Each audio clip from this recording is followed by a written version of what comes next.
Hi there. So today we'll be starting with the second section of the first unit, that is concept and use of the classification system. At the end, we will see that what all we have covered in the syllabus. So let's start. Let's say in your home, if you have everything in a complete mess, like at the same place, if you have your kitchen, if your edibles, your clothes, your notebooks, things would be quite messy. In this case, finding your particular books or your shampoos or shoes would be very messy for you because the things are not sorted here. So, in real life, that's why we have a complete sorted system at our home. So everything is well classified and sorted as per the features that share. I again repeat, just remember that depending upon the features that they share, everything is quite sorted and classified. So all your shoes, they are well placed in the shoe rack. All the things that you use while taking bath are in the bathroom. All the edibles are in the kitchen and all your clothes are in wardrobe. So we have categorized or sorted based on the similarities that they share. Same is the case in the living world. Living world? What does that mean? There is a humongous diversity. There are millions of living organisms all around the world. You have a name. Even your shampoo and soaps, they have a name. So what will happen if there's so many living organisms, they're not going to have their own identity or their name?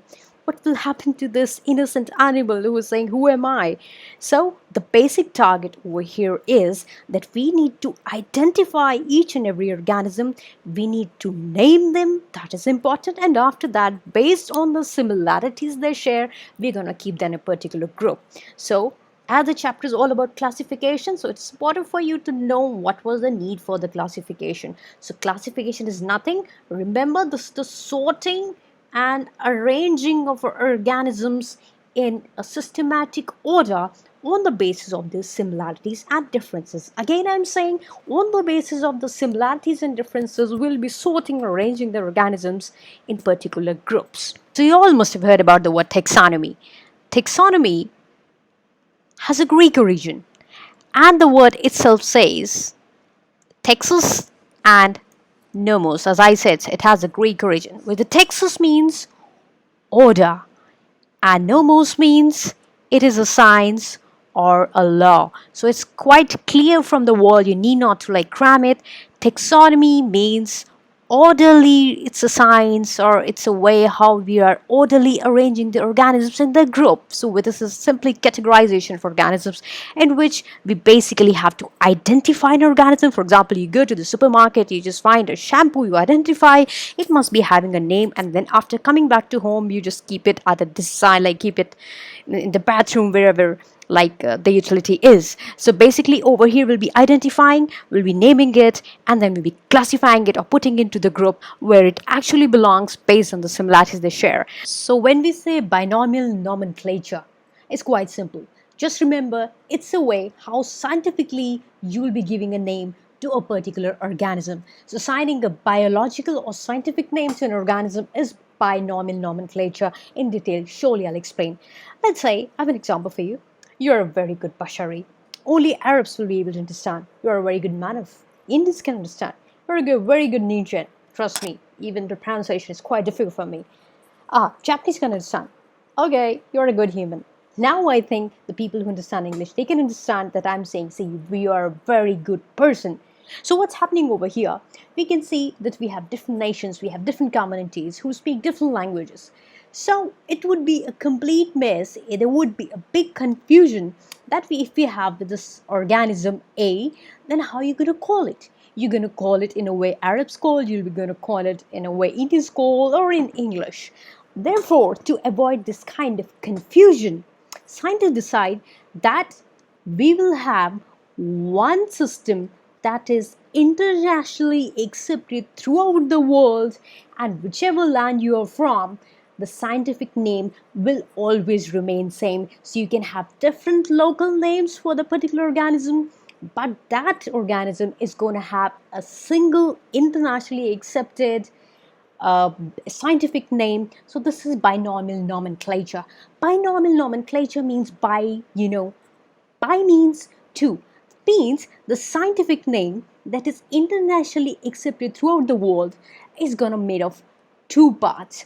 The first part is genus and the second part would be species. So genus and species together, they're going to make the name of one organism, but one organism's name is made up of two parts. The first part is genus and the species, but there are certain rules that you need to understand while you're naming a particular organism. So just remember the first part. Let's say we have Homo sapiens. This is the name for the basically scientific name for the humans. So the first part, Homo, is the genus, whereas sapiens is the species. So the first rule says that whenever you are writing a scientific name, make sure it should be in italics, or if not in italics, then make sure to just underline the names after writing it down. Second most important rule is that the genus first letter should always be in uppercase, and species the first letter should always be in lowercase. So two rules, they must be in italics or underlined. And second is the genus, the first letter should be capital, and species, the first letter should always be in lowercase. So binomial nomenclature is nothing. They are saying the scientific name is made up of two parts. The first is genus and the second is species. Let's see some examples that how we'll be naming a particular organism. So as I said, the name comprises of two parts. This is the first part, that is the genus, and this is the second part, that is the species. And as per the law, the first letter of the genus must always be capital, and the first letter of the species must always be lowercase. So if I talk about the humans, Homo sapiens, that is a present day human, and the Homo erectus, that has now extinct, so you can see what is the similarity between them. The similarity is that they both share the same genus. But do they have the same species? No, the species are different. We'll surely explain. The next topic is species. So I'll explain you what is the meaning of species. But just focus over here that the genus, the first letter is capital. The species, the first letter is in lowercase or it's small. Let's see the second example. So you must be knowing about lion, leopard, and tiger. So what is the similarity between them? Panthera, panthera, panthera. Do they have same species? No, this is Leo, Pardus, and Tigris. But they have same genus. They all have same genus, but they have different species. What? I can hear something. Have I done something wrong? Really? Oh, I'm sorry. Yes, you're absolutely right. Absolutely. So this is the mistake that I left for you over here, and you have to correct me. You're absolutely right that here genus is capital. This is correct. But here, the biggest fault that I've done over here is that you have to correct this L should be lowercase because this is a species.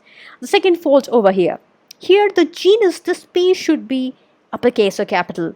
But this is lowercase, so this is wrong. And over here, this P, as it says the part, this is the species, so it should be lowercase, but here it is uppercase. Again, there's a mistake over here, as this is the genus, so this panthera should be, P should be capital, and this tigris is absolutely right. So let's write down the correct way, how we have to write them. This is panthera. So P should be capital, Panthera, panthera, and Leo, Leo. So this time this L is small, not the capital. Over here, panthera, the P is lowercase. That was wrong. Here, capital L was wrong. Here, small p was wrong. So the correct will be capital Panthera, panthera, and this P should not be capital, it should be small, Pardus part. The same is the case over here. This P should be capital, so it's again panthera, Panthera, panthera, and this tigris is correct. So this is Tigris. So by now, I hope you must be able to understand that the first part is the genus or the generic name, and the second part is the species or the specific name. So I'll explain you what is a species, and this will be clear by an example. So the keyword that you have to remember over here, that if two organisms, they are from the same species, so they'll be able to reproduce. And the most important term over here is that after reproduction, their offspring should be fertile. Fertile means so that they can further reproduce and produce more organisms of their own type. So it will be clear.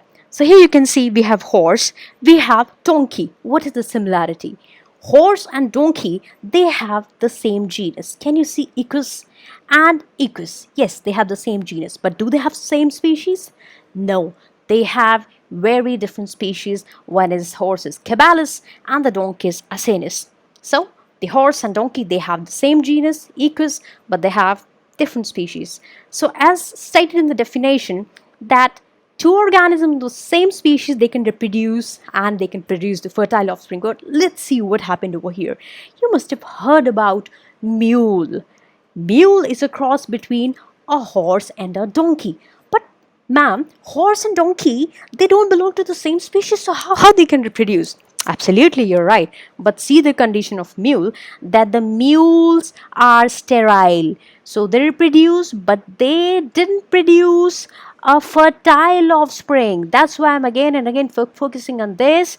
Mule is not fertile, mule is sterile. That is why they don't have a scientific name. So whenever you'll write mule on Google, they will give you Equus asinus cross Equus caballus.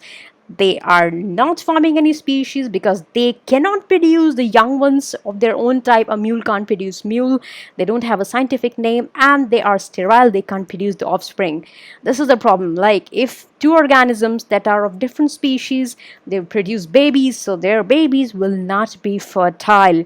So if you want a fertile offspring, so only Equus caballus, where caballus can cross with Equus caballus, because here they have the same species, and when the same species combine, the offspring that is produced is always fertile. So for the word species, just remember two things: they should reproduce, and most importantly, they should produce the fertile offsprings. So over here we have completed the 1.2 portion, and next video will be seeing the features of the organism and dichotomous. If you like the concept, don't forget to subscribe the channel and just like the video. And finally, we'll be seeing in the syllabus what all we have covered.